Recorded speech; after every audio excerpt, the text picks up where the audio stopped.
টাইমেটলৈ স্বাগতম জনাইছো ষ্টুডিঅ'ত মই বন্দিতা প্ৰধানমন্ত্ৰীৰ অসম ভ্ৰমণৰ সময়তে কেইবাটাও ডাঙৰ খবৰ আহি পৰিছে ঘৰ নোপোৱা অৰ্থাৎ চৰকাৰী ঘৰ নোপোৱা বা PMAY ঘৰ নোপোৱা প্ৰতিটো পৰিয়ালে লাভ কৰিব শীঘ্ৰেই চৰকাৰী পকী ঘৰ আপুনিও বাৰু চৰকাৰী পকী ঘৰ পোৱা নাই নেকি বা চৰকাৰী পকী ঘৰৰ তালিকাত আপোনাৰ নাম নাই নেকি তেন্তে শীঘ্ৰেই আপুনিও এই ঘৰ পাবলৈ সাজু হওক আপুনি কিন্তু জিঅ'টেকিং কৰিব লাগিব ইতিমধ্যে বহুকেইটা পৰিয়ালে জিঅ'টেকিং কৰিছে ইতিমধ্যে বহুকেইটা পৰিয়ালে ঘৰ লাভ কৰিছে আপুনিও শীঘ্ৰেই লাভ কৰিব চৰকাৰী পকী ঘৰ মুখ্যমন্ত্ৰী ডক্টৰ হিমন্ত বিশ্ব শৰ্মাৰো ডাঙৰ ঘোষণা লৈ আহিছে এই মুহূৰ্তত সবিস্তাৰে এই খবৰ প্ৰধানমন্ত্ৰী অসম ভ্ৰমণৰ সময়তে আহি গল ডাঙৰ খবৰ কেইবাটাও ডাঙৰ খবৰ আহিছে 30 লাখ পৰিয়ালে লাভ কৰিব PMAY ঘৰ নতুনকৈ 30 লাখ পৰিয়ালক সামৰি লোৱা হ'ব আৰু চৰকাৰী ঘৰ নোপোৱা সকলৰ বাবে আহি গল ডাঙৰ খবৰ যিসকলে চৰকাৰী ঘৰ লাভ কৰা নাই সেই সকলৰ বাবে ডাঙৰ খবৰ ৰাজ্যত নতুনকৈ আৰু 30 লাখ পৰিয়ালে লাভ কৰিব PMAY ঘৰ নতুনকৈ আৰু 30 লাখ মানুহে কৰিছে জিঅ'টেকিং ইতিমধ্যে জিঅ'টেকিং কৰিছে সম্পূৰ্ণ হৈছে আৰু প্ৰস্তুত কৰিব নতুন হিতাধিকাৰীৰ তালিকা প্ৰতিগৰাকী পৰিয়ালৰ বাবে ডাঙৰ খবৰ কোনো দৰিদ্ৰ পৰিয়াল বাদ নপৰে পকী ঘৰ লাভ কৰাৰ পৰা চৰকাৰী পকী ঘৰ লাভৰ পৰা বাদ নপৰে কোনো পৰিয়াল মুখ্যমন্ত্ৰী ডক্টৰ হিমন্ত বিশ্ব শৰ্মাই কৰিলে ডাঙৰ ঘোষণা প্ৰধানমন্ত্ৰী যেহেতু আজি অসমত আহি উপস্থিত হ'বহি আৰু প্ৰধানমন্ত্ৰী অসম ভ্ৰমণৰ সময়তে আহি গল ডাঙৰ খবৰ নতুনকৈ 30 লাখ পৰিয়ালক সামৰি লোৱা হ'ব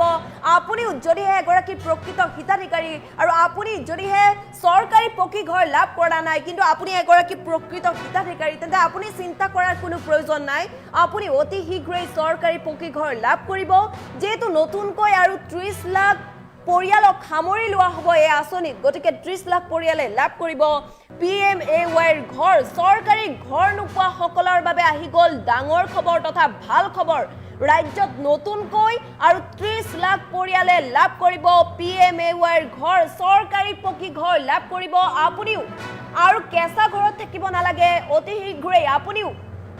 পকী ঘৰত থাকিব পাৰিব নতুনকৈ আৰু 30 লাখ লোকে জিঅ'টেকিং কৰা বুলি জানিব পৰা গৈছে গতিকে আপুনি যদি জিঅ'টেকিং কৰা নাই শীঘ্ৰেই জিঅ'টেকিং কৰক আৰু হিতাধিকাৰীৰ তালিকা প্ৰস্তুত কৰা হ'ব নতুনকৈ হিতাধিকাৰীৰ তালিকা প্ৰস্তুত কৰা হ'ব যিসকলৰ নাম বা যিসকল প্ৰকৃত হিতাধিকাৰী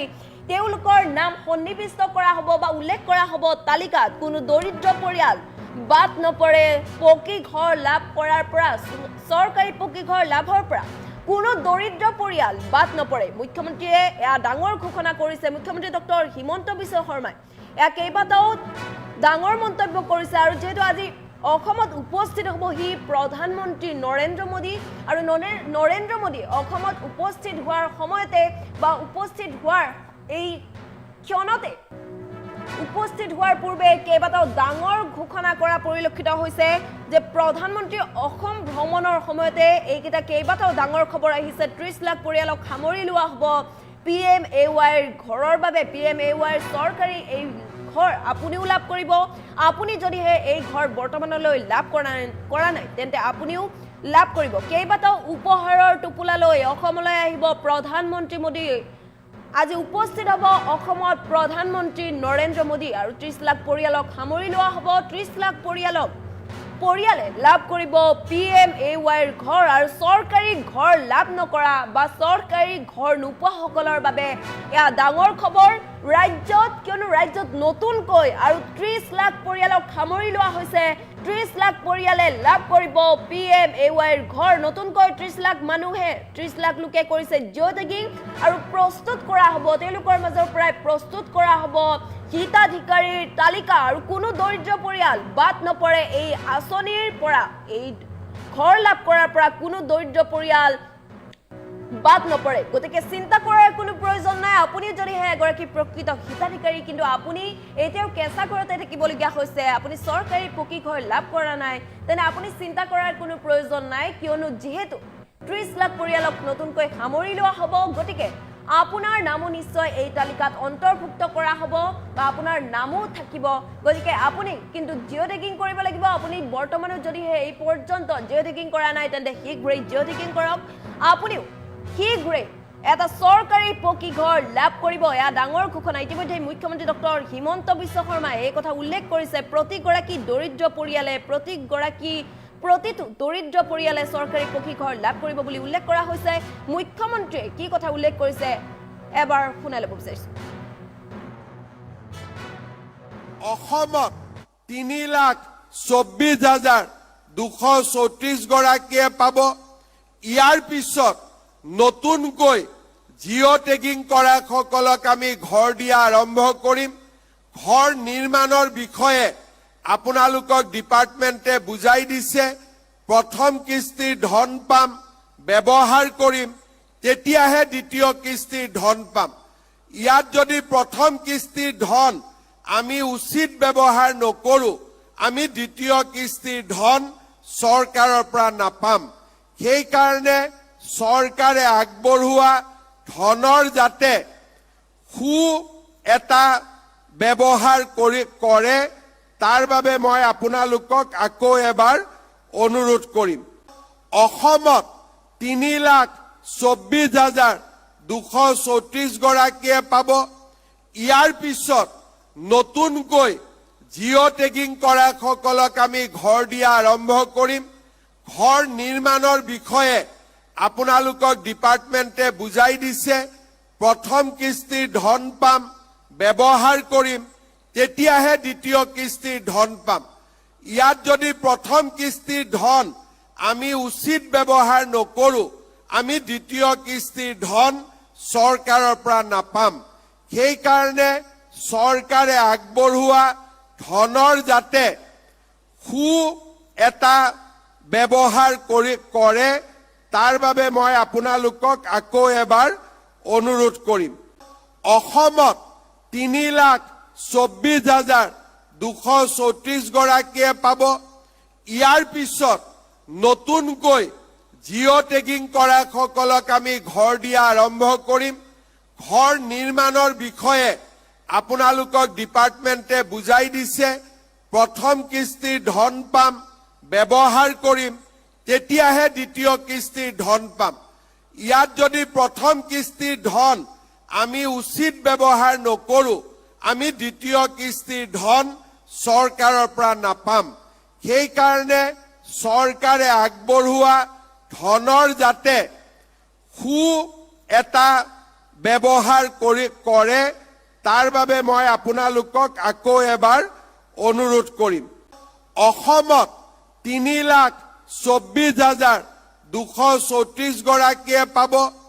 ইয়াৰ পিছত নতুনকৈ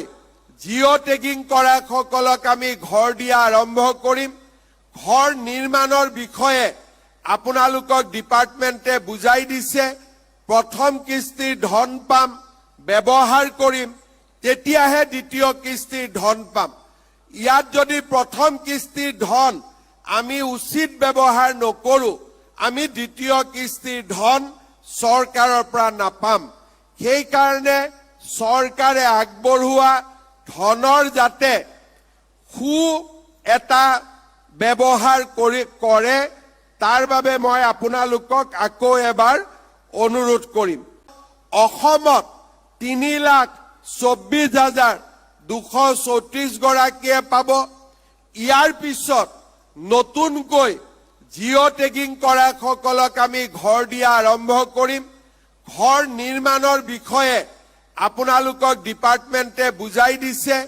প্ৰথম কিস্তিৰ ধন পাম ব্যৱহাৰ কৰিম তেতিয়াহে দ্বিতীয় কিস্তিৰ ধন পাম ইয়াত যদি প্ৰথম কিস্তিৰ ধন আমি উচিত ব্যৱহাৰ নকৰো আমি দ্বিতীয় কিস্তিৰ ধন চৰকাৰৰ পৰা নাপাম সেই কাৰণে চৰকাৰে আগবঢ়োৱা ধনৰ যাতে সু এটা ব্যৱহাৰ কৰে তাৰ বাবে মই আপোনালোকক আকৌ এবাৰ অনুৰোধ কৰিম অসমত 3,24,234 গৰাকীয়ে পাব ইয়াৰ পিছত নতুনকৈ জিঅ' টেগিং কৰা সকলক আমি ঘৰ দিয়া আৰম্ভ কৰিম ঘৰ নিৰ্মাণৰ বিষয়ে আপোনালোকক ডিপাৰ্টমেণ্টে বুজাই দিছে প্ৰথম কিস্তিৰ ধন পাম ব্যৱহাৰ কৰিম তেতিয়াহে দ্বিতীয় কিস্তিৰ ধন পাম। ইয়াত যদি প্ৰথম কিস্তিৰ ধন আমি উচিত ব্যৱহাৰ নকৰো, আমি দ্বিতীয় কিস্তিৰ ধন চৰকাৰৰ পৰা নাপাম। সেইকাৰণে চৰকাৰে আগবঢ়োৱা ধনৰ যাতে সু এটা ব্যৱহাৰ কৰে, তাৰ বাবে মই আপোনালোকক আকৌ এবাৰ অনুৰোধ কৰিম। অসমত 3,24,234 গৰাকীয়ে পাব। ইয়াৰ পিছত নতুনকৈ জিঅ' টেগিং কৰা সকলক আমি ঘৰ দিয়া আৰম্ভ কৰিম। ঘৰ নিৰ্মাণৰ বিষয়ে আপোনালোকক ডিপাৰ্টমেণ্টে বুজাই দিছে। প্ৰথম কিস্তিৰ ধন পাম, ব্যৱহাৰ কৰিম, তেতিয়াহে দ্বিতীয় কিস্তিৰ ধন পাম। ইয়াত যদি প্ৰথম কিস্তিৰ ধন আমি উচিত ব্যৱহাৰ নকৰো, আমি দ্বিতীয় কিস্তিৰ ধন চৰকাৰৰ পৰা নাপাম। সেইকাৰণে চৰকাৰে আগবঢ়োৱা ধনৰ যাতে সু এটা ব্যৱহাৰ কৰে, তাৰ বাবে মই আপোনালোকক আকৌ এবাৰ অনুৰোধ কৰিম। অসমত 3,24,234 গৰাকীয়ে পাব। ইয়াৰ পিছত নতুনকৈ জিঅ' টেগিং কৰা সকলক আমি ঘৰ দিয়া আৰম্ভ কৰিম। ঘৰ নিৰ্মাণৰ বিষয়ে আপোনালোকক ডিপাৰ্টমেণ্টে বুজাই দিছে। প্ৰথম কিস্তিৰ ধন পাম, ব্যৱহাৰ কৰিম, তেতিয়াহে দ্বিতীয় কিস্তিৰ ধন পাম। ইয়াত যদি প্ৰথম কিস্তিৰ ধন আমি উচিত ব্যৱহাৰ নকৰো, আমি দ্বিতীয় কিস্তিৰ ধন চৰকাৰৰ পৰা নাপাম। সেইকাৰণে চৰকাৰে আগবঢ়োৱা ধনৰ যাতে সু এটা ব্যৱহাৰ কৰে, তাৰ বাবে মই আপোনালোকক আকৌ এবাৰ অনুৰোধ কৰিম। অসমত 3,24,234 গৰাকীয়ে পাব। ইয়াৰ পিছত নতুনকৈ